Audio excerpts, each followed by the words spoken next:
صورت اس وقت کیا ہے؟ یورپ اور امریکہ سے آپ مشرق کی طرف آئیے، پہلے عالم عرب ہے، عرب مسلم ورلڈ. مجھے یہ کہتے ہوئے سخت دکھ ہو رہا ہے، پورا عالم عرب وہ فتح کر چکے.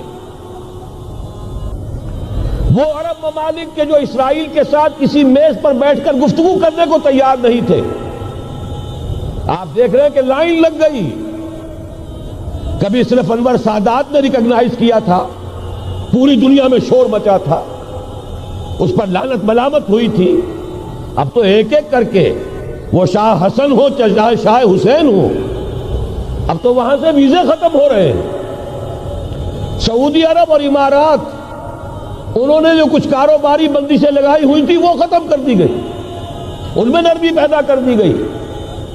یہ صورتحال ہے کہ واقعتاً ان کی جو عالمی تسخیر کا پروگرام ہے وہ آگے بڑھ رہا ہے، اور بدقسمتی سے امت مسلمہ کا جو قلب ہے، اس امت کا قلب امیین پر مشتمل ہے.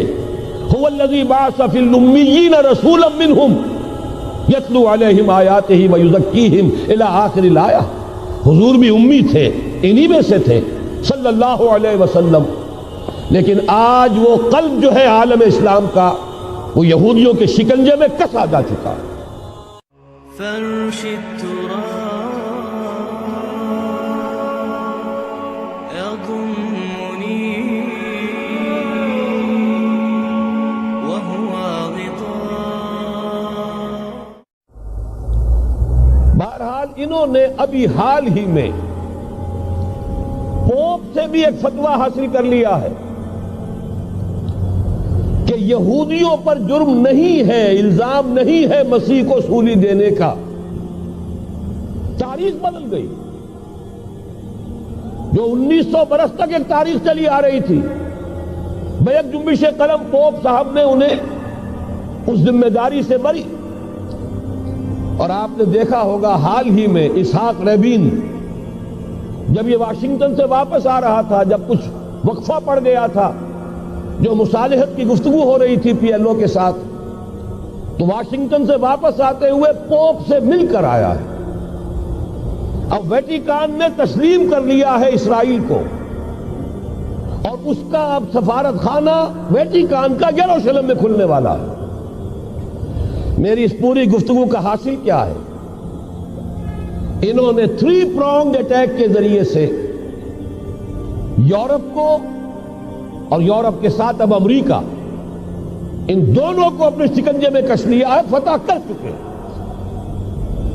یہ وہ بات تھی جو علامہ اقبال اس صدی کے آغاز میں دیکھ آئے تھے، فرنگ کی رگے جہاں پنجے یہود میں ہے.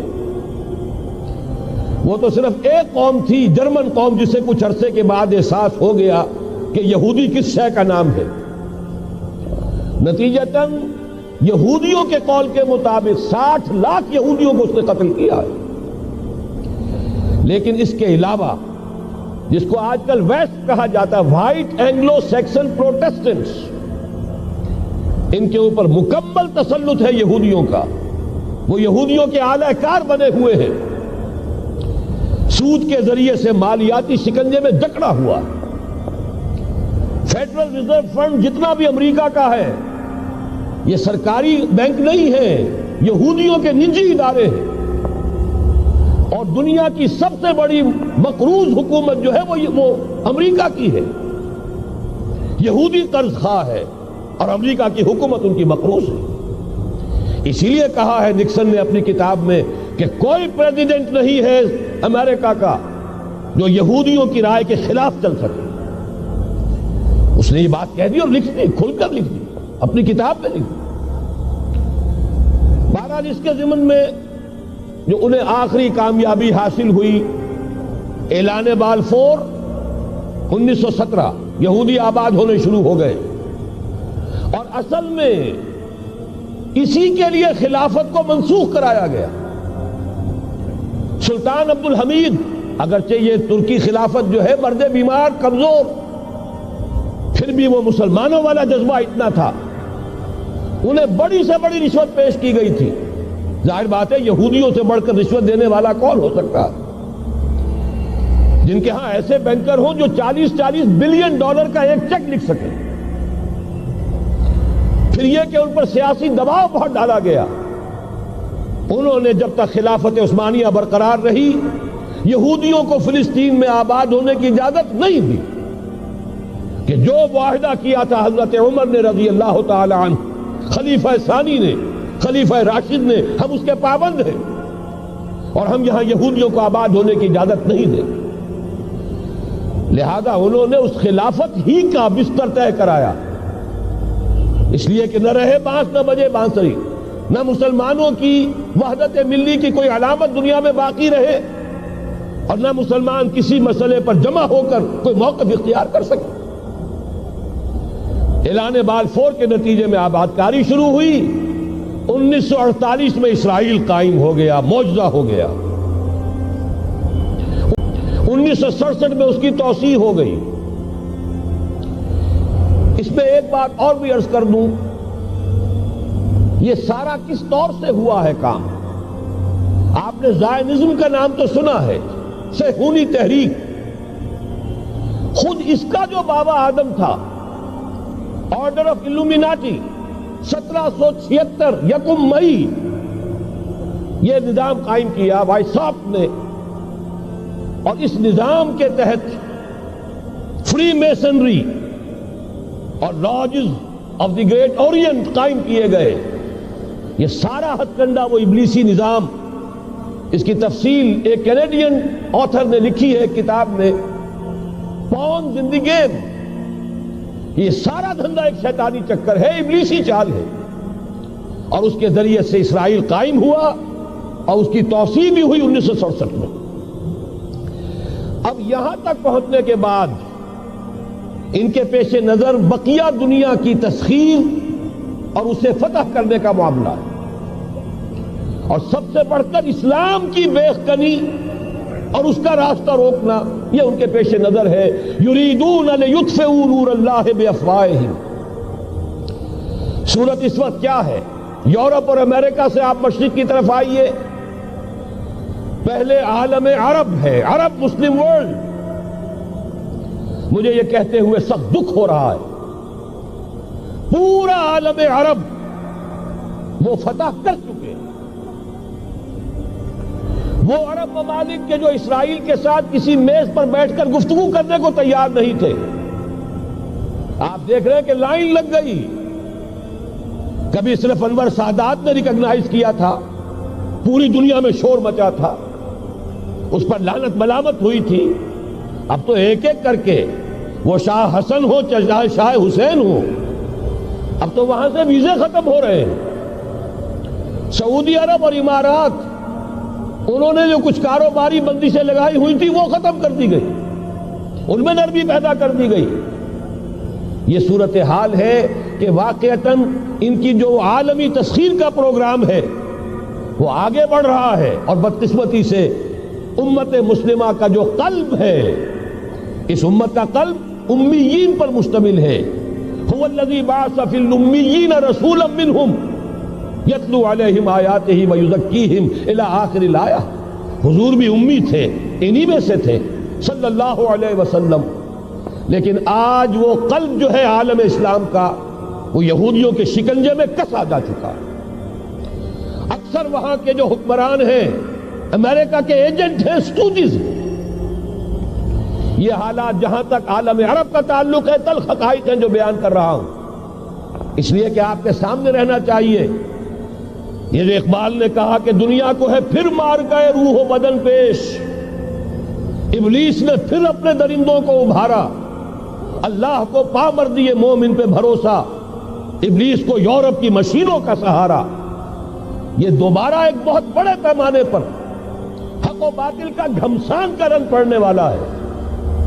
ملاحم کی جو حضور صلی اللہ علیہ وسلم نے پیشین گوئیاں فرمائی، الملحمۃ العظمیٰ، تاریخ انسانی کی عظیم ترین جنگ جو ابھی آنے والی ہے، اس کو سمجھ لیجئے اچھی طریقے سے کہ اس میں جو قوتیں ایک دوسرے کے مقابل آ رہی ہیں وہ کون سی ہے. نیو ورلڈ آرڈر کہنے کو امریکہ کے زیر قیادت ہے، حقیقت میں امریکہ خود یہودیوں کے پنجے میں ہے.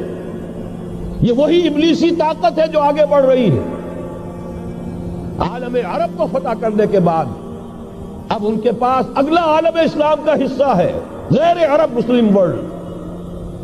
ایران ہے، اس کے شمال مشرق میں ترکستان ہے، روسی اور چینی، مشرق میں افغانستان ہے، پاکستان ہے. یہ ایک بہت بڑا سالڈ بلاک ہے. اس کے بعد اگرچہ ہندوستان آتا ہے، بھارت، ظاہر بات ہے کہ وہاں مسلمان اقلیت میں ہیں سوائے کشمیر کے، لیکن یہ نوٹ کیجئے کہ وہاں بھی کم سے کم 15-18 کروڑ مسلمان موجود ہیں. آج بھی دنیا کا سب سے بڑا ملک جس میں مسلمانوں کی تعداد اور جن کی نفری سب سے بڑھ کر ہے وہ بھارت ہے. اس کے بعد پھر انڈونیشیا، ملائیشیا ہے.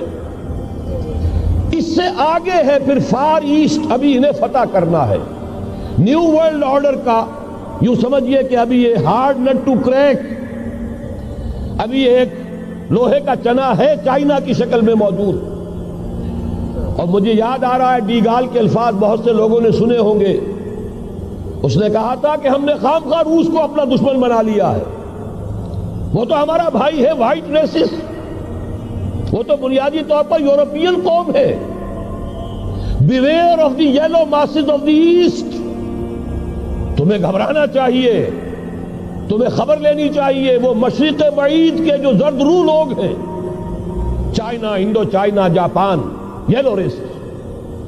ابھی اس نیو ورلڈ آرڈر کے لیے جو فتح عالم اور تسخیر عالم کا پروگرام ہے، اس میں پہلے غیر عرب مسلمان دنیا اور پھر یہ فار ایسٹ کا خاص طور پر یلو ماسز، یہ ہے کہ جنہیں ابھی انہیں ٹیکل کرنا ہے.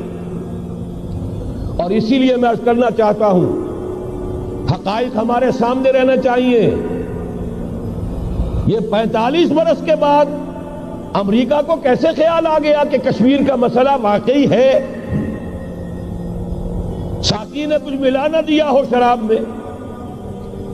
یہ کہاں سے رابن رافیل آئیں پچھلے سال اور مسئلے کو زندہ کر کے چل دی. ہم خوش ہوئے، امریکہ نے مان لیا. حقیقت میں امریکہ کی نظر ہے اور وہ اس کو چاہتے ہیں کہ کوئی دوسرا اسرائیل بنائے، آزاد بنا کر اس کو اپنے تسلط میں لیں. اس لیے کہ اگر جو پروگرام ہے، اگر وہاں پر فرض کیجئے بہت مطالبہ ہمارا مان لیا جائے، پلیبسائٹ کرایا جائے، اس کا نتیجہ کیا ہوگا؟ آپ کو آزاد کشمیر سے بھی اپنی فوجیں نکالنی پڑیں گی، آپ کو گلگت اور بلتستان سے بھی فوجیں نکالنی پڑیں گی، بھارت بھی ادھر سے فوجیں نکالے گا. اور رہ جائے گا کون؟ یہ ٹھاٹ پڑا رہ جائے گا. جب لاج چلے گا بنجارا، رہ کون جائے گا؟